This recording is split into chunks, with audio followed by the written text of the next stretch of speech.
Carlos Nelson with Cascade Media Group and What's Up, Kansas City. And today we're featuring another one of our urban professionals. Who do we have here? Hi, everyone. My name is Jauqua Preston Wilkins, and I'm the Vice President of Programs and Operations at the Urban League of Greater Kansas City. All right, so you know the drill. Run it down. Okay, so I know that Mr. Nelson wanted me to talk about just who I am and how I got to where I am, right? And so growing up, I had a number of mentors. I was in Generation Rap, so Carl Boyd was a mentor of mine. At church, in the youth group, Mr. Bill Johnson, Reverend Emmanuel Cleaver II. I attended St. James United Methodist Church. I went to school in Pine Bluff, Arkansas. I'm cutting you off, as I told you I would. Uh-huh. All right, you said that Carl was one of your mentors, per se. Yes. Tell me what you got from Carl. What part, what lesson did you learn in life, and what age group? You went into it right, but I want our audience to know what age groups, where you was at, and so that they have a clear picture. Yeah, so Generation Rap at the time was about the youth, getting them ready for the next And it was new. Right, to be leaders. So we met weekly. The room was packed of young Black students. From where? All over the Kansas City metropolitan area. I attended O'Hara High School, but there were people from Lincoln and Southeast and Central. I mean, so I got a chance to meet everybody in the community.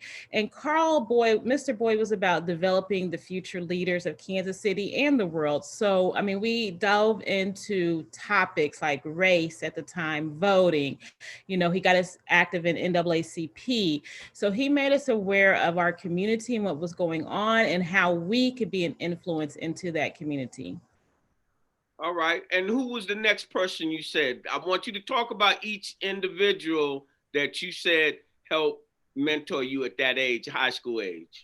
So again, in youth group at St. James, Mr. Bill Johnson, he was also an alumni of University of Arkansas Pine Bluff, but he also instilled in the youth group. Again, this room was packed. We met at St. James in the conference room. If you were late to youth meeting, you might not get a seat. This room was packed with people. And so not only did he instill in us Christian values, but again, how to be a leader, how to navigate the world that we live in now, or that we lived in then, and then how do we make future decisions for future people growing up. So Mr. Bill took us on trips.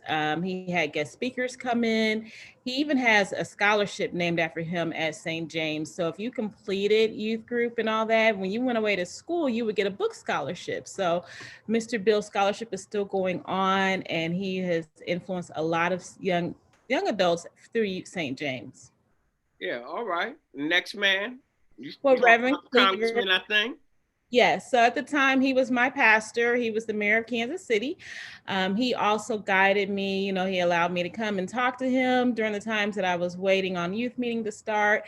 He wrote me numerous recommendation letters, but he always believed and gave hope. Not a lot of people take the time and that level to speak to students or the youth. And so he really made it a point to talk to the youth and help develop them as well. All right. Now, out of high school, did you have any teachers at O'Hara that instilled any specific values? I have one. Talk about O'Hara in general, because as all of our guests, our Way with the Future college kids, and I'm going to do this with my urban professionals that went to a predominantly white, was in a white high school or environment, and they were the minority, to talk about what it was like then and what your feelings were. Well, yeah, I attended O'Hara, and I did grow up in the Catholic school. In middle school and elementary school, I was mostly the only Black in my class. So O'Hara was a little different. It was a little more diverse. However, there's only one teacher that stood out to me, which was Brother Douglas. He taught us that no matter where you are in life, there's always room for you to give back and Was he a investigate. black instructor or was he a white instructor? He was a white instructor. I didn't have any black instructors at O'Hara. So I played chess. I was, believe it or not, I was the captain of the chess team at O'Hara. Was you the Queen Gambit? I just watched the Netflix. The Queen Gambit girl whooped them boys, whooped the world champion up.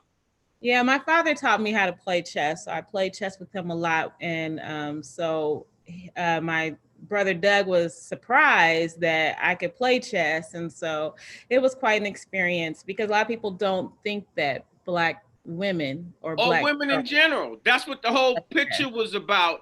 Chess was like all men. But boy, she put a whooping on them. Yes, she did.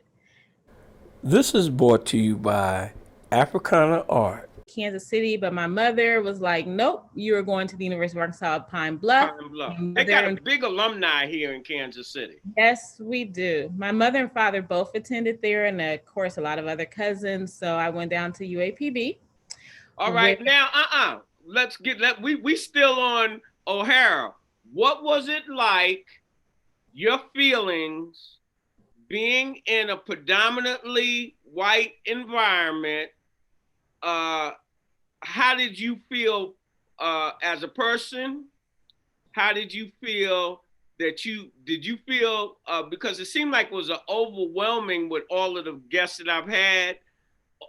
It's a common thread that all these high achievers went to Catholic schools, whether it was in Washington or whatever, and they were in a predominantly white situation, but it was a good situation. Most of them, I don't want to put words in your mouth. I'm saying the previous guest, but they felt that they had to represent all Black people to a degree in the situation. That's what I'm trying to bring out. How did you feel? Tell our audience. Yeah, so I grew up in Grandview, Missouri, when it was at the time where it was only 1 or 2 Black people on my block. And so O'Hara bussed in students from the inner city.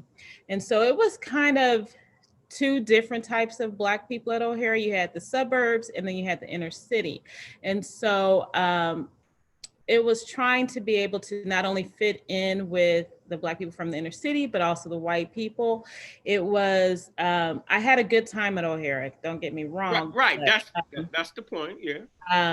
I begged and pleaded that I could go to Grandview, even though that wasn't my high school, but I would have had to go on the rock. They was popping out there at that time. Yeah, but my mom was like, no, you're staying at O'Hara. And I didn't understand why, but it got me ready for what the world I live in today. You know, we did have a race war or fight at O'Hara one year. I think it was my sophomore year.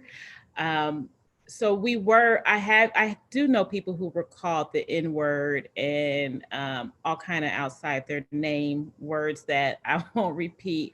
Right. But there was something that happened at O'Hara, and the vice principal called my mom. And he was saying, well, it started on the bus and all this stuff. My mom listened to him. She was like, Jauqua doesn't ride the bus. Jauqua drives to school. She lives in Grandview. And from that day forward, he treated me different. And that's when I knew that people treated you different depending on where you came from, your social economics, where you came from, who your parents were, what they did for a living. And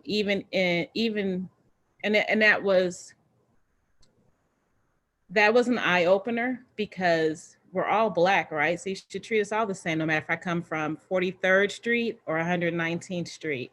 But it was a difference at O'Hara with some of our professors. But still, it laid a good foundation for me. When I started teaching school, I was at a teachers conference in Tantera, and I ran into 2 of my former teachers, and they were still teaching, and they were sitting at the table, and they were like, I remember you. And I said, yeah, I remember you too. And so I still have friends that I talk to from O'Hara. So it was a great stepping stone into the future that I'm living in now. All right. I'm gonna go, if my mind can remember, I want to go over some points that you really made about it, set you up for the world that you live in now and work in. And that's a point that off camera when I was saying about our community being split in 3 different levels. Uh, the ones that have really at that the solid middle class and the upper, they were in those type of environments for the most part where they were able to assimilate when they got into the workforce. And that's very hard when you come from a total Afrocentric background. And I didn't know this before I did this last interview with Wave of the Future scholars. Lee Barnes Jr., well, the third, he goes to the Wharton Business School. But when he was telling his story, he went to Du Bois Learning Center in middle school, right? And then not just Du Bois, he was over there at the Afrocentric school. So then he went to Lincoln in high school. So just like I'm doing you, when I asked him, the Lincoln was predominantly Black, but the Black kids that went to Lincoln didn't have no sense of their history or who they really were. We got into that. And that went on to him going to Duke, meeting Blacks from around the country that did not have any Afrocentric, and he's super community minded. And so when you're going to these schools, if you're learning how regular society works and what helps you get ahead, but with you, Generation Rap, Mr. Bill, the Urban League, the NAACP, being introduced to that at an early age counterbalances what is going on a day-to-day basis with the other kids. And he said, really all through college and even you're Black, you come from the hood and everything, but your value system is different when you come through mentorship programs like you did. I'm sorry for taking up, but I think I needed to bring that out to our audience. What's your take on that?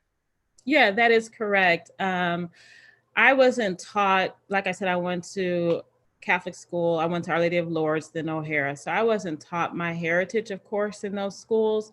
But people like Carl Boyd, Bill Johnson, Reverend Cleaver, and my mother and my grandparents made sure that I knew who I was and where I came from, and not to accept anything less from what people told me I could and couldn't do. I did have a high school teacher who told me that probably going to work would be my best option and not going to college, right?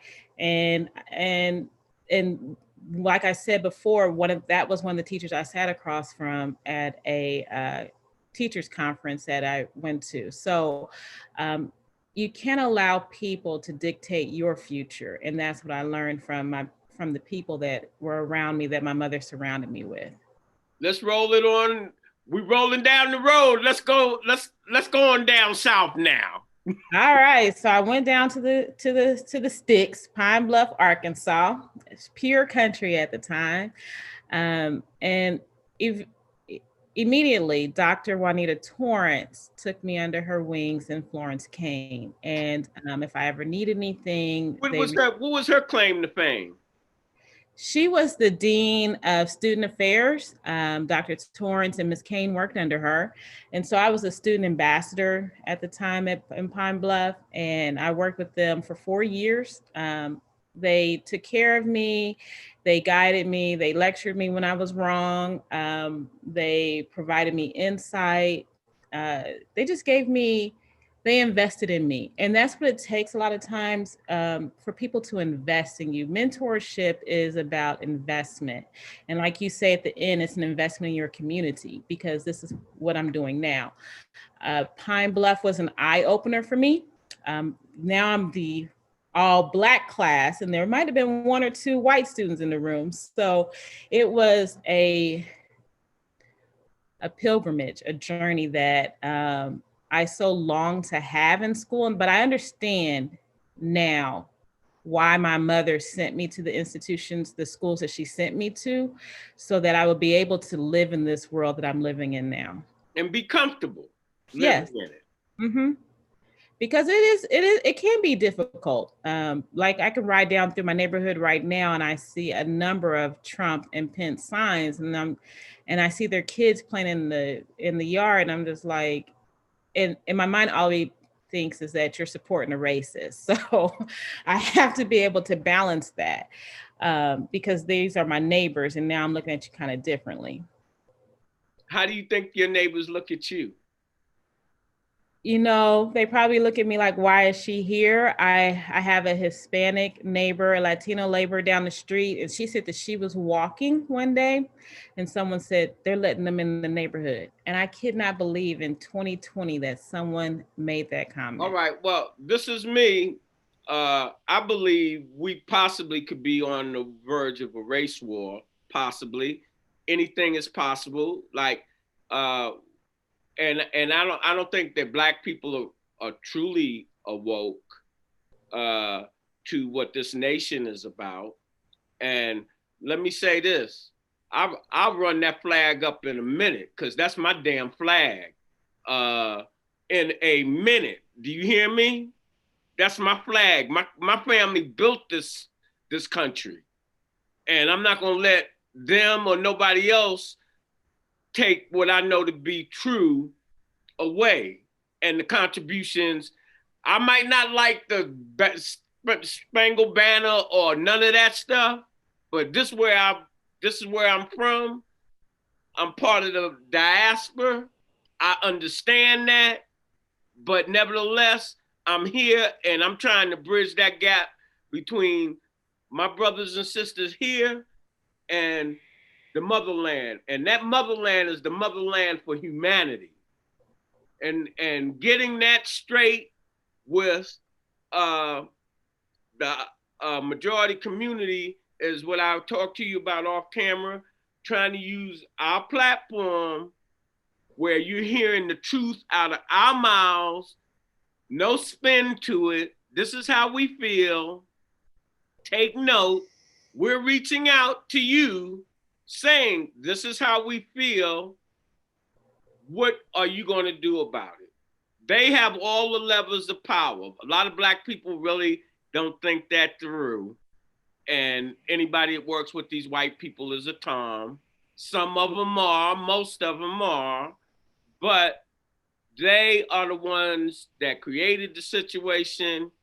They are the ones that can help solve it. And that, like you said, you're sitting across the table from previous teachers, and everybody changes, depends on the information they have. And they have been fed bad information. And when you put bad information in the computer, what comes out? Bad information. Yeah. And so that's how I look at, for the most part, the white community. Yeah. I mean, I totally agree. I have friends and people that I talk to now that they are, because it takes white people to help us advocate for our civil rights. We can't do it alone. Right. We didn't vote Barack Obama in office. It wasn't just a Black united front. We don't have the power to make policy changes as much as they do. So they are our allies. There are some out there there are a lot out there that are our allies. A whole lot. Yeah, there are a few that really don't want us here, but we're here and we're here to stay, It's just like the police and all of this stuff. there are a lot of good people, but there's like they say, a rotten apple in the barrel, and it might be more than one. But my belief is most people are human, and when I talk to the college kids and the high school kids about this race issue, uh, they see that it's taught because as we go through their life, they were fine in kindergarten, and once they got to middle school, some things start changing because they were most of these kids, they were the only or maybe two black kids or in the whole class, and then they they were still comfortable, but as you start getting in high school and kids start being around other kids that have in their race, then you start seeing your close friendship with the white boy or the white girl that you was at starts going like this. The older they get, older we get. And that's when that separation, because I was an athlete, right? And in the 60s, I had a bunch of white friends. And as we start going to college, that gap just started. You might keep one or two that are real, but that gap starts going like that. And I'm like, if that's for me, happening to me in my life, that's possibly happening to other blacks that, are have been in that integrated situation. For me, like I said, when I went to Pine Bluff, yeah, the gap did widen because we didn't have anything in common, right? We didn't have anything to talk about. But now I am learning that we are coming, especially this 2020 and what's all going on. There are a lot of us that are coming back and they're like, I don't like what I'm seeing. I don't want my children to believe this is how life should be. So I have a lot of friends that I went to high school with that are allies that are like, this is not what's going to happen in my community. So I do appreciate each and every one of them. Like they speak up, they post things on their social media, they're taking their children around. Like I have a friend that drove around the city to show her daughters the different murals and everything that was going on, the Black Lives Matter murals, and she talks to them about it. So I know that again, we're not in this fight alone, and we need I need them and they need me. Hold it. You know what? See, what we're falling on the same. We're in the same lane with the same narrative. So what you just said, when I point out to my other guests, my high school and my college wave of the future, I say, uh, do you think your classmates are going to watch this interview? Are you still in, a lot of them are still in touch with different class? Do you think that they knew how you felt back then when, like my niece, the one that's at the doing the internship with the Congressional Black Caucus in D.C. because they live in Maryland. Uh, she said when she went to school, she went to Catholic school, and it was the girls, everybody was all right, but some of the administration, and they were reading a book. I don't know whether it was one of them Huckleberry Finn or one of them books where they had the N word in. The program is brought to you by the Kansas City Business Association. And the teacher had the people reading out loud, and there's only two black kids or in the whole damn school or something, and her classmates started looking at her when they started reading it out loud, and so she told my niece, and my niece went up to school and had a conference with them and got that. All that type stuff is damaging if you don't have that backstop that your parents provide. And for a lot of our kids that are coming from single parent home, especially on the low economic, social, and educational end, that damn generation rap was the ticket. Mr. Bill was the ticket. Or am I wrong? No, you're correct. Mr. Boyd and Mr. Johnson and Reverend Cleaver, they were the tickets. Again, they kept us grounded. They kept us knowledgeable of what was going on. And my grandparents too. My mother and father are from East St. Run their name down so we can shout out to the Papa and Mama. My mom's name is Annette Preston, and my father's shout name out from the baby girl. Go ahead. Annette and Frank, they kept me educated. We would sit down and watch the PBS shows, read books. My grandparents did too. Daddy Jay. I'm the one to hold it. I'm grandpappy age. Give they names. Heck with the parents now. Let's get with the grandparents. Well, James Armstrong and shout out from the baby girl, James. Well, they're deceased now, but I know all they're right. down. And what's your grandmother's name? Babe Armstrong. People call her Hey, Babe. shout out, babe.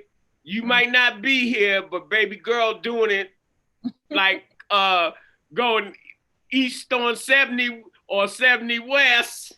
All right, girl. Go ahead.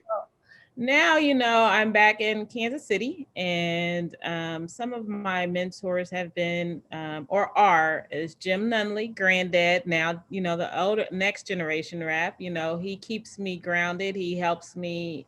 He influences me. He tells me when I'm wrong and when I'm right. But he encourages me. He really does a great job. Very positive role model. Mm-hmm. Very. Let me tell you this. I had some serious drug problems back in the day, and you know how expensive it is to go to these hospitals and stuff. Granddad, hey, I don't care if you full. Bam. Right. Yeah. Yeah. All right. He's one of those people. You can pick up the phone. He makes the earth move. So, Andrea and Allison Putman, she's one of my mentors. What do you get from them? Professional mentors. They tell me they're Black leaders in their professions, and so they tell me how to navigate being in corporate America, or how to navigate, how to show up in your own skin and be an individual. Dr. Andrea Shelton Hendricks is another one. She is also a professional in her own profession here. What does Hendricks do? Because she comes across my LinkedIn and something else. She does DE&I, diversity, equity, inclusion. She works for Cerner, so she's written a book, and I think she probably has another one coming out. I'm not sure. I wonder whether she came to. We have a show called Tech in Motion, and I had been covering Tech Week for like 2 or 3 years. EDC would pay Cascade Media to cover it, but I got tired of that, and in 2018, I did our own Black Tech, and I asked all of the Blacks that were in technology from all the different companies, Blue Cross Blue Shield, and I had about 100 of them come. We had about half dozen come from Cerner and Black and Veatch and Burns and McDonald's. And I was wondering whether she was there. And then we had two kids from Ruskin, Crossroads, Lincoln, and another school. And we did some telehealth stuff with Shelly. I don't know whether you know Shelly. She's in telehealth. They were in Arizona. We were streaming outside the Negro League Museum, and the event was going on inside, and showing that I think we have to promote our own stuff, and we have to show our young kids. This is an example. You see, he worked for Cerner. You see, he worked for this, but they all work for this. But we want you to work for yourself. Yeah, I agree. And then I am back in Kansas City, like I said, and I have Jan M. Carpenter Baker. I'm the president of my sorority chapter here, Alpha Kappa Alpha Sorority Incorporated. Don't do it like that. baby girl. I was a sweetheart back in the day, back in 71, aka sweetheart. Got my plaque still in my room. And so I have Jan M. Carpenter Baker, who helps me. She molds me in that role because, you know, in leading the chapter, you're leading a group of 176 women in a virtual world because of COVID. So it has been eye-opening. What's your youth program? My youth program? Yeah, I'm a Kappa. We have a youth. All these we have all youth. We have hashtag CAP, and that is getting people college admissions process. So we get individuals, young people ready either for historically black colleges or PWIs, but we help them navigate that that space. And with that, it's also just like it goes in conjunction with the Urban League. You know, we have our project ready, and we are trying to make sure that our youth go to school with as little as college debt as possible, because we don't want them paying back college loans like I am still today. I know Gwen helped one of the girls off of Generation Rap went to Howard. My brain done left. Yes. Yeah, I'm saying, and you remember what I'm not, she never was no hood rat, but she came from the lower economic, and Gwen was calling around to her cronies, and they put money together, sent that girl to school. That girl was on CNN and doing all kinds of positive. I just seen her come across and I looked to see what she was doing now. I think she was living out in LA. And yes, she produces some show now. Gwen still talks to her. What's her name? Do you? But you know what I'm talking about. Yeah. So the individual that wanted to go to school, didn't have the resources. Gwen didn't have the money to buy no clothes, nothing. I think she was living out her car at one time. And Gwen picked up the phone, got some people together. They got her to school, got her everything that she needed, hooked her up with a mentor at Howard. So that was. You see, I know what's what. Yeah. Mm-hmm. And that's what it takes, an investment into your community. I mean, we have to invest in our community. I find, and I like I told you, I don't split no hairs. I find a lot of Black people, businesses and what have you, they don't understand that. They say, Mr. Nelson, we like what you do with the sports. We like what you, but when you tell them to contribute and it's not directly benefiting them, a lot of times that's not happening. And I'm saying Black people, but a lot of times the white community, they have more resources, so their thought process is different. For them to do or contribute might not take milk off the table. Right. What you got to say? I agree. Like I said, this is COVID world right now. My husband, Brad Wilkins, is a State Farm agent in Independence. And we talk about all the time about the resources that his agency, as a small business, a Black man as a small business gets compared to his counterparts. So we do have to invest in our community. We have to invest in our Black businesses. Grocery shop, like you said, I think we talked about that Friday, Leon's closed, and there's no way it should have closed. We should have been purchasing groceries from there. We should have an account at Liberty Bank too. I got 5 accounts there. They don't have much in them, but they there. And I know Miss Tally, and I know all of them people over there. And why not support something that will support you? Yeah, your whole catalog doesn't have to be all Black, but you need to diversify. Even my counterparts, they should diversify too. Like I said, you can have a Black insurance agent, Brad Wilkins. You can get your Black, have one account. You have 5, so just one account in Liberty Bank would be great. Help a kid at Urban League do ACT prep. Even though some colleges aren't taking ACT scores, scholarships still take the ACT score. And again, college debt is a huge problem in the Black community. Right. They need to be making 21, 23. What they need to be making on that? At least a 23. All right. The higher you get, the more money you get. Coming from the East Coast, they use the SATs. Right. And that crap is not no joke. I came out in '69. I happen to be an athlete. I'm not ashamed. Back then they used to pay and all that. They had somebody take my SATs. But that is no, and it didn't do me good because my first year at Virginia State on a track scholarship that I wasn't even eligible to run, I had an 0.7 grade point average. My next semester, I was in all remedial courses. I don't be ashamed of any of that. People say, Carlos, why do you be telling your business? I'm like, I don't got no damn business. This might help another young man say, hey, I see what Mr. Nelson's doing. He said he barely registered on the scale with his grade point. And that's what our kids need to see, real stuff. Not you can be like Mike. You can't be like Mike. Right. And you know that, like you. That year of remedial courses was an extra year in college, so that's more student debt. But also our young Black men need to register for selective services, because you don't want to get past 26 and then you decide you want to go to college. You can't get the Pell Grant because you did not register. All right. Didn't know that. Mm-hmm. Didn't. All right. Yeah. Well, we moving along. Run down some of your experience at the Urban League. Let's talk about that. And in this interview, let's talk about some of the things that y'all are offering and some of the things that you would recommend. Talk a little more about that service stuff and why they should register and all of that.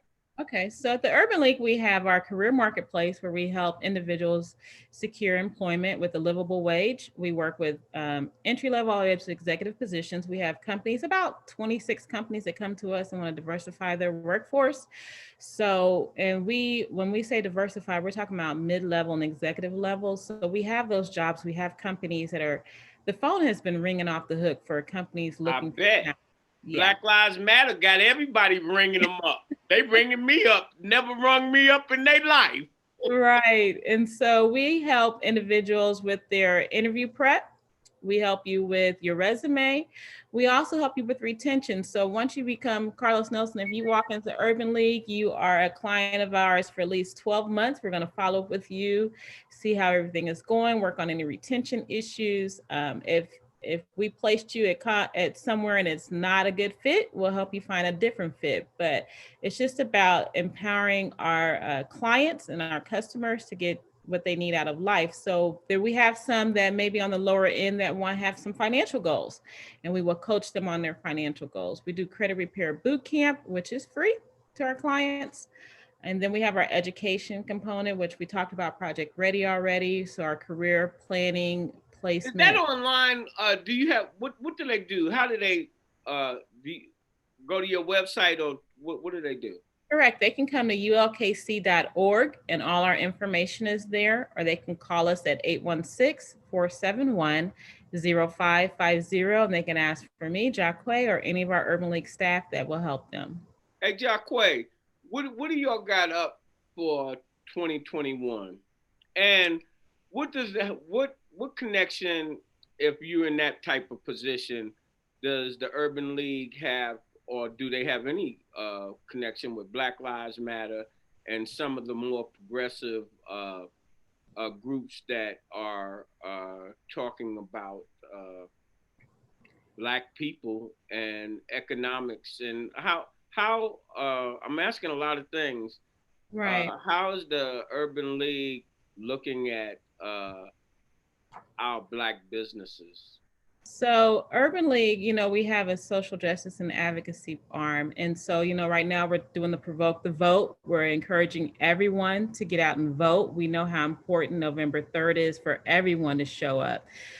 4 years ago, some people sat at home. They thought that they either felt wronged, didn't feel like they got what they needed from the previous administration. I don't know. But look where we are now. And please, it is your duty. People died for this. You need to go vote on November. I'm going after we finish. I'm getting in the car because I was lazy the last week. I was going to go down to the post office downtown and do it. And now look what I got. But I'm getting in the day. I made my mind up. Go down when you finish this interview and vote. Right. And then we do a State of Black Kansas City every 2 years. And this is called Urban yeah, there we go. All Urban right. Education, Still Separate and Unequal. So we know that it talks about the statistics of not only education, but healthcare and employment. You can come by the Urban League and get your copy, or you can download it from our website at ulkc.org. And it just talks about, we all thought that we know how the funding is, which was important for you to complete the census if you didn't do it, and shame on you if you didn't, but how funding goes into the communities and things of that nature. But we always thought that education was the great equalizer, but there are so many African Americans who have master's degrees and PhDs. The great equalizer is still economics, like being able for a small business to go get a loan, and so we want to make sure that we continue to educate the community. And again, like I said, this is the state of Black Kansas City. Healthcare disparities. We know that healthcare issues in our community for fibroids, diabetes is out of control. And the only way to be knowledgeable about those things is to have a doctor that supports your growth and your healing.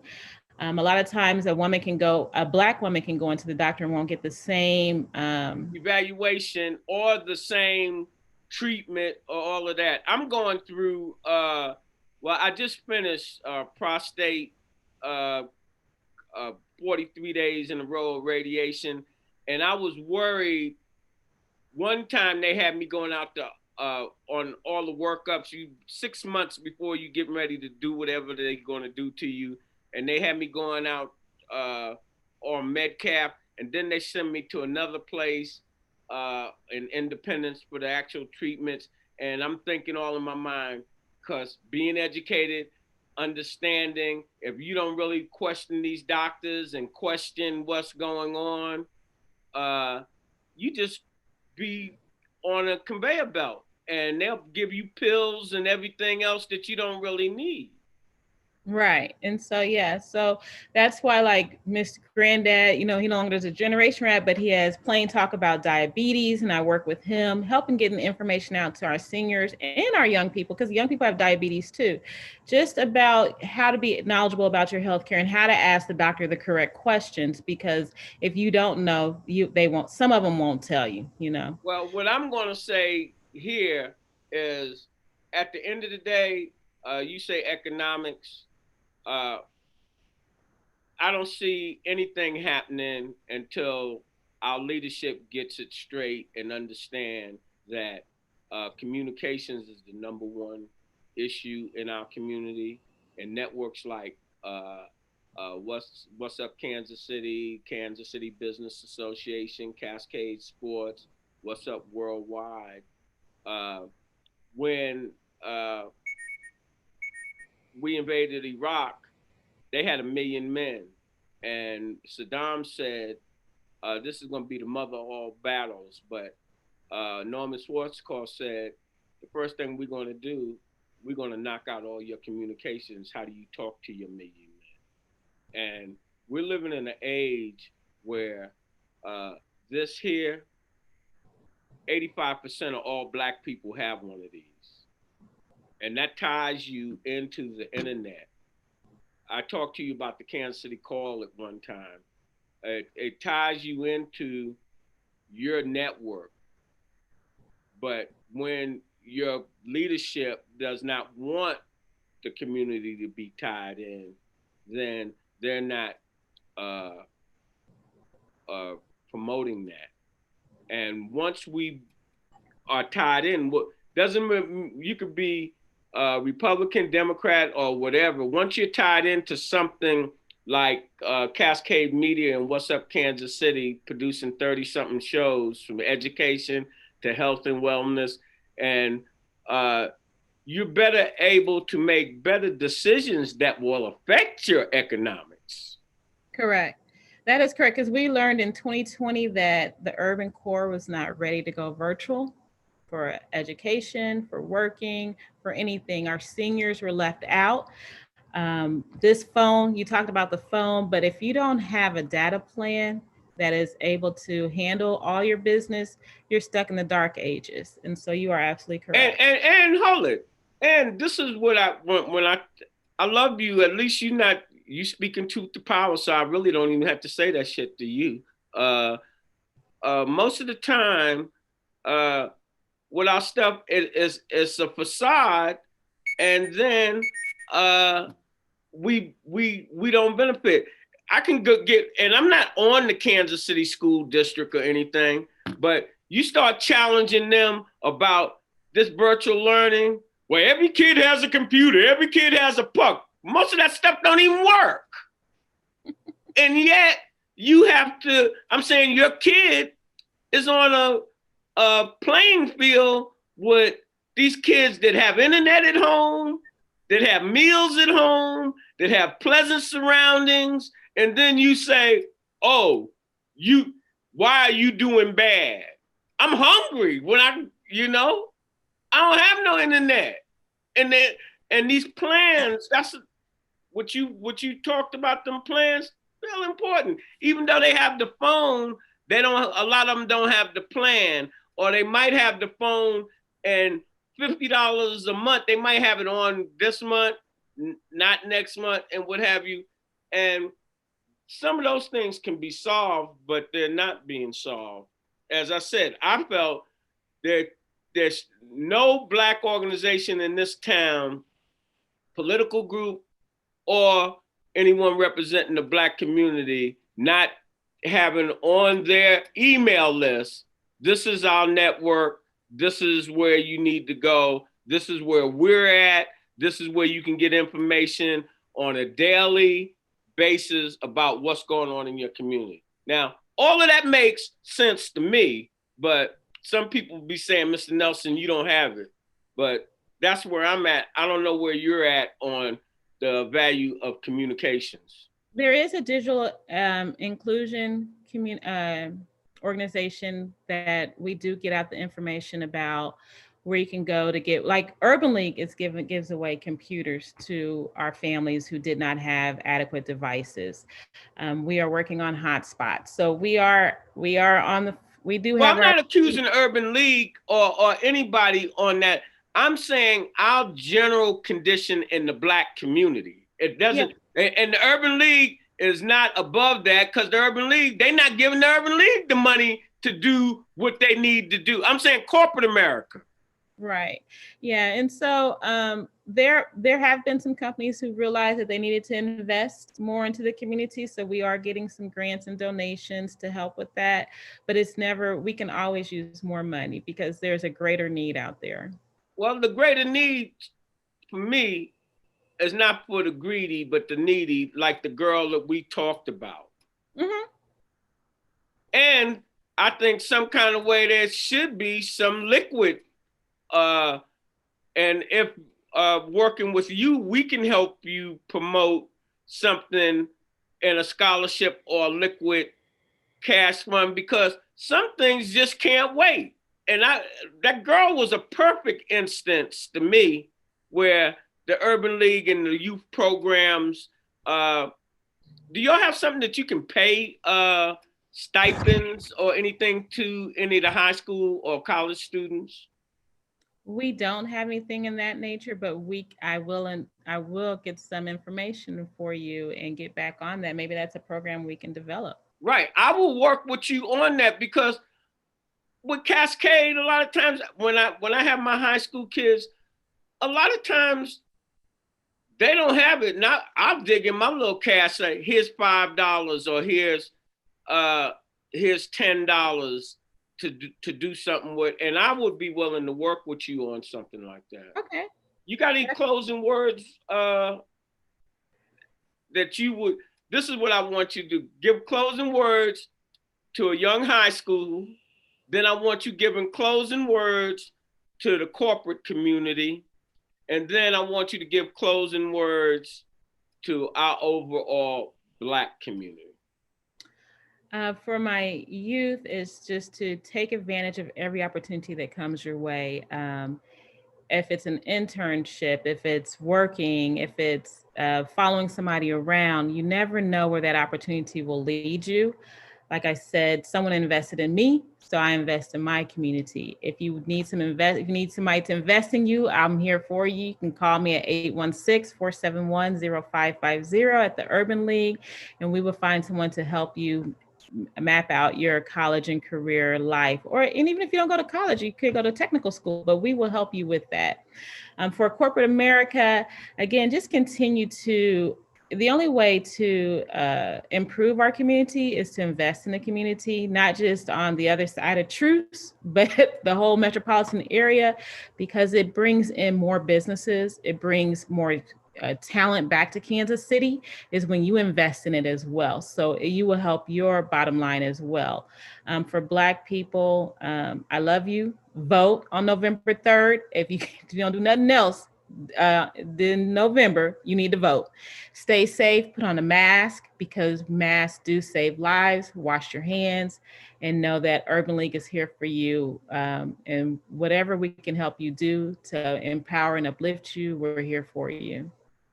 Boy, you are so eloquent. I'm serious.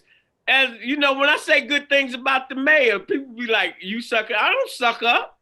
I'm just telling you what I seen. You know, when we talked off camera, I said, "Rising star."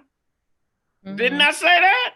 Yes, you did, Mr. Nelson. I'm watching what you're doing, and you give credit where credit is due, and I come down on you. Not that I'm Jehovah or somebody, when I see you doing things that are detrimental to our community. Mm-hmm. And so, in closing, I'm going to echo, please get out to vote. I don't care who you vote for, I really do, but I'm a play like I'm even-handed.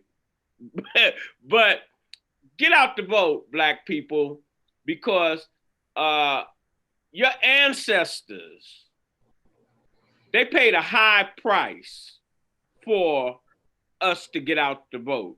And for you to sit in, no matter what economic level you are, if you can vote, you need to get out. And if you got to stay online for 5 hours, people died so that you can do that. And that's the great equalizer, even though it doesn't seem like it is. If it wasn't, they wouldn't be trying to stop you from voting. And that's what you should understand. They stop you from stealing stuff out the store, or they stop you from doing this or that. They stopping you because of economics. Voting is your economic buy-in. So, when you invest in your community, you're really just investing in yourself. Good night.